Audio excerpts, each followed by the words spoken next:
Kejadian pasal 40. Mimpi juru minuman dan juru roti. Sesudah semuanya itu terjadilah bahwa juru minuman Raja Mesir dan juru rotinya membuat kesalahan terhadap tuannya, Raja Mesir itu. Maka murkalah Firaun kepada kedua pegawai istananya, kepala juru minuman dan kepala juru roti itu. Ia menahan mereka dalam rumah kepala pengawal raja, dalam penjara tempat Yusuf dikurung. Kepala pengawal raja menempatkan Yusuf bersama-sama dengan mereka untuk melayani mereka. Demikianlah mereka ditahan beberapa waktu lamanya. Pada suatu kali bermimpilah mereka keduanya, baik juru minuman maupun juru roti Raja Mesir yang ditahan dalam penjara itu. Masing-masing ada mimpinya. Pada satu malam juga, dan mimpi masing-masing itu ada artinya sendiri. Ketika pada waktu pagi Yusuf datang kepada mereka, segera dilihatnya bahwa mereka bersusah hati.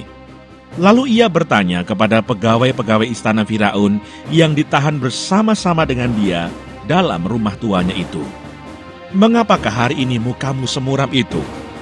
Jawab mereka kepadanya, "Kami bermimpi, tetapi tidak ada orang yang dapat mengartikannya."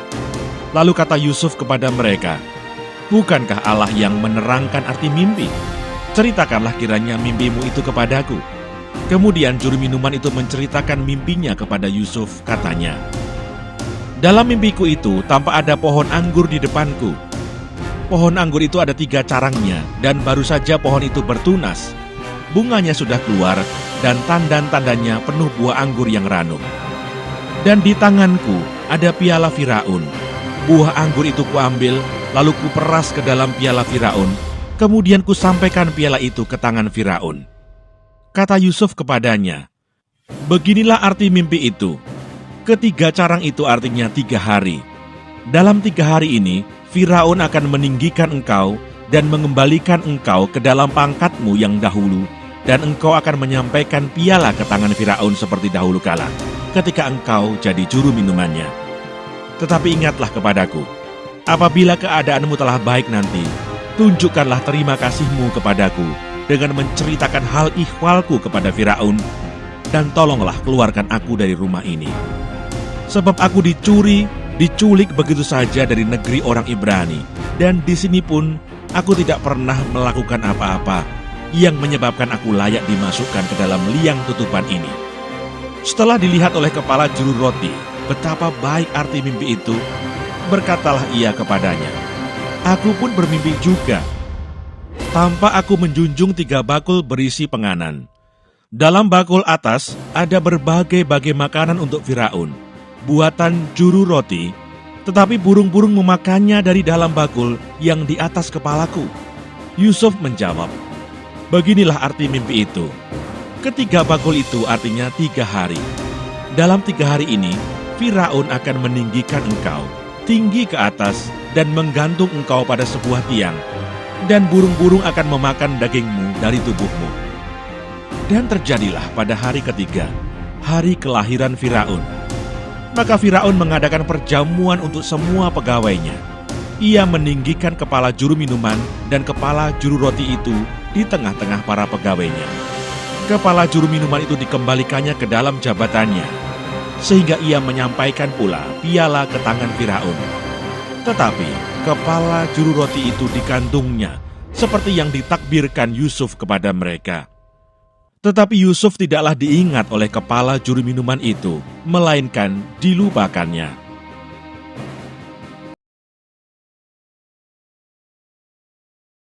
Kejadian pasal 41.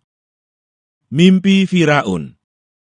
Setelah lewat 2 tahun lamanya, bermimpilah Firaun bahwa ia berdiri di tepi sungai Nil.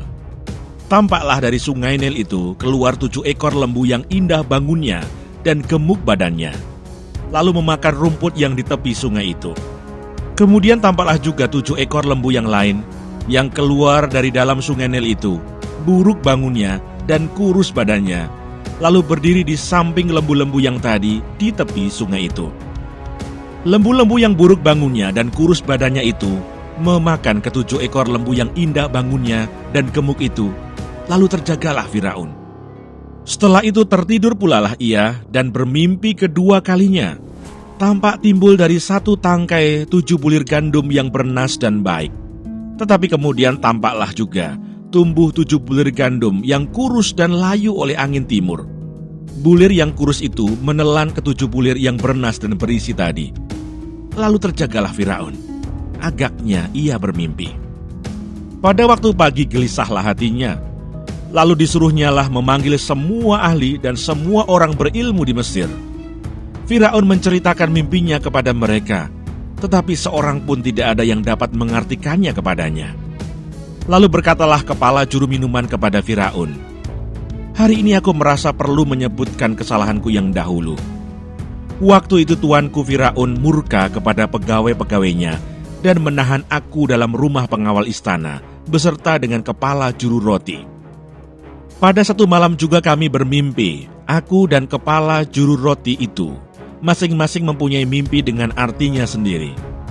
Bersama-sama dengan kami ada di sana seorang muda Ibrani, hamba kepala pengawal istana itu. Kami menceritakan mimpi kami kepadanya, lalu diartikannya kepada kami mimpi kami masing-masing. Dan seperti yang diartikannya itu kepada kami, demikianlah pula terjadi. Aku dikembalikan ke dalam pangkatku, dan kepala juru roti itu digantung." Kemudian Firaun menyuruh memanggil Yusuf. Segeralah ia dikeluarkan dari tutupan. Ia bercukur dan berganti pakaian, lalu pergi menghadap Firaun. Berkatalah Firaun kepada Yusuf, "Aku telah bermimpi, dan seorang pun tidak ada yang dapat mengartikannya. Tetapi telah kudengar tentang engkau. Hanya dengan mendengar mimpi saja, engkau dapat mengartikannya." Yusuf menyaut Firaun, "Bukan sekali-kali aku, melainkan Allah juga yang akan memberitakan kesejahteraan kepada tuanku Firaun." Lalu berkatalah Firaun kepada Yusuf, "Dalam mimpiku itu, aku berdiri di tepi sungai Nil. Lalu tampaklah dari sungai Nil itu keluar 7 ekor lembu yang gemuk badannya dan indah bentuknya dan makan rumput yang di tepi sungai itu. Tetapi kemudian tampaklah juga keluar 7 ekor lembu yang lain, kulit pemalu tulang, sangat buruk bangunnya dan kurus badannya. Tidak pernah kulihat yang seburuk itu di seluruh tanah Mesir. Lembu yang kurus dan buruk itu memakan ke-7 ekor lembu gemuk yang mula-mula.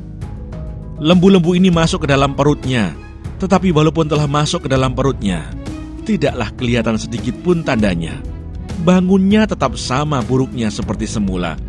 Lalu terjagalah aku. Selanjutnya dalam mimpiku itu, kulihat timbul dari satu tangkai 7 bulir gandum yang berisi dan baik. Tetapi kemudian tampaklah juga tumbuh 7 bulir yang kering, kurus dan layu oleh angin timur. Bulir yang kurus itu memakan ke-7 bulir yang baik tadi. Telah kuceritakan hal ini kepada semua ahli, tetapi seorang pun tidak ada yang dapat menerangkannya kepadaku." Lalu kata Yusuf kepada Firaun, "Kedua mimpi tuanku Firaun itu sama. Allah telah memberitahukan kepada tuanku Firaun apa yang hendak dilakukannya. Ke-7 ekor lembu yang baik itu ialah 7 tahun, dan ke-7 bulir gandum yang baik itu ialah 7 tahun juga. Kedua mimpi itu sama, ke-7 ekor lembu yang kurus dan buruk yang keluar kemudian, maksudnya 7 tahun. Demikian pula ke-7 bulir gandum yang hampa dan layu oleh angin timur itu, maksudnya akan ada 7 tahun kelaparan.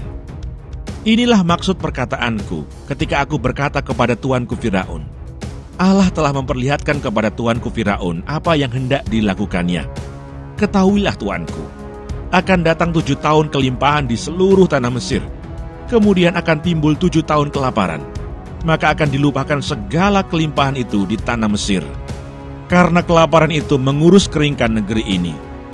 Sesudah itu akan tidak kelihatan lagi bekas-bekas kelimpahan di negeri ini karena kelaparan itu, sebab sangat hebatnya kelaparan itu.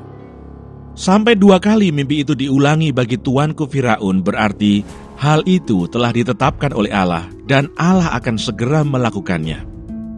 Oleh sebab itu, baiklah tuanku Firaun mencari seorang yang berakal budi dan bijaksana dan mengangkatnya menjadi kuasa atas tanah Mesir. Baiklah juga tuanku Firaun berbuat begini, yakni menempatkan penilik-penilik atas negeri ini, dan dalam ke-7 tahun kelimpahan itu memungut 1/5 dari hasil tanah Mesir. Mereka harus mengumpulkan segala bahan makanan dalam tahun-tahun baik yang akan datang ini dan di bawah kuasa tuanku Firaun, menimbun gandum di kota-kota sebagai bahan makanan serta menyimpannya. Demikianlah segala bahan makanan itu menjadi persediaan untuk negeri ini dalam ke-7 tahun kelaparan yang akan terjadi di tanah Mesir, supaya negeri ini jangan binasa karena kelaparan itu. Yusuf di Mesir sebagai penguasa. Usul itu dipandang baik oleh Firaun dan oleh semua pegawainya. Lalu berkatalah Firaun kepada para pegawainya, "Mungkinkah kita mendapat orang seperti ini, seorang yang penuh dengan roh Allah?" Kata Firaun kepada Yusuf, "Oleh karena Allah telah memberitahukan semuanya ini kepadamu, tidaklah ada orang yang demikian berakal budi dan bijaksana seperti engkau. Engkaulah menjadi kuasa atas istanaku, dan kepada perintahmu seluruh rakyatku akan taat. Hanya tahta inilah kelebihanku daripadamu." Selanjutnya Firaun berkata kepada Yusuf, "Dengan ini aku melantik engkau menjadi kuasa atas seluruh tanah Mesir." Sesudah itu Firaun menanggalkan cincin meterainya dari jarinya dan mengenakannya pada jari Yusuf. Dipakaikannya lah kepada Yusuf pakaian daripada kain halus, dan digantungkannya kalung emas pada lehernya. Lalu Firaun menyuruh menaikkan Yusuf dalam keretanya yang kedua. Dan berserulah orang di hadapan Yusuf, "Hormat!" Demikianlah Yusuf dilantik oleh Firaun menjadi kuasa atas seluruh tanah Mesir. Berkatalah Firaun kepada Yusuf, "Akulah Firaun, tetapi dengan tidak setahumu, seorang pun tidak boleh bergerak di seluruh tanah Mesir." Lalu Firaun menamai Yusuf Safnat Paaneah, serta memberikan Asnat, anak Potifera, imam di On, kepadanya menjadi istrinya. Demikianlah Yusuf muncul sebagai kuasa atas seluruh tanah Mesir. Yusuf berumur 30 tahun ketika ia menghadap Firaun, raja Mesir itu. Maka pergilah Yusuf dari depan Firaun, lalu dikelilinginya seluruh tanah Mesir.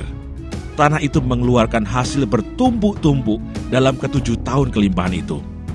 Maka Yusuf mengumpulkan segala bahan makanan ke-7 tahun kelimpahan yang ada di tanah Mesir, lalu disimpannya di kota-kota. Hasil daerah sekitar tiap-tiap kota disimpan di dalam kota itu. Demikianlah Yusuf menimbun gandum seperti pasir di laut, sangat banyak, sehingga orang berhenti menghitungnya karena memang tidak terhitung. Sebelum datang tahun kelaparan itu, lahirlah bagi Yusuf 2 orang anak laki-laki yang dilahirkan oleh Asnat, anak Potifera, imam di On.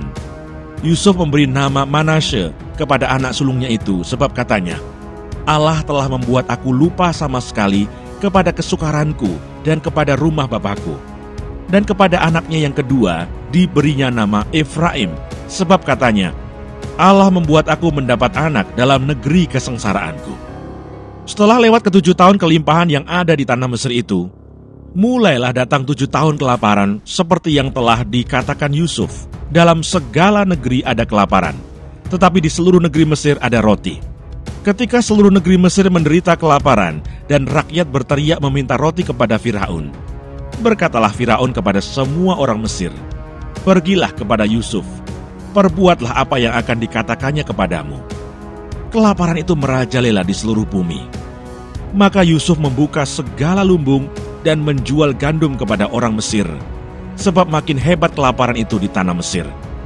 Juga dari seluruh bumi datanglah orang ke Mesir untuk membeli gandum dari Yusuf, sebab hebat kelaparan itu di seluruh bumi.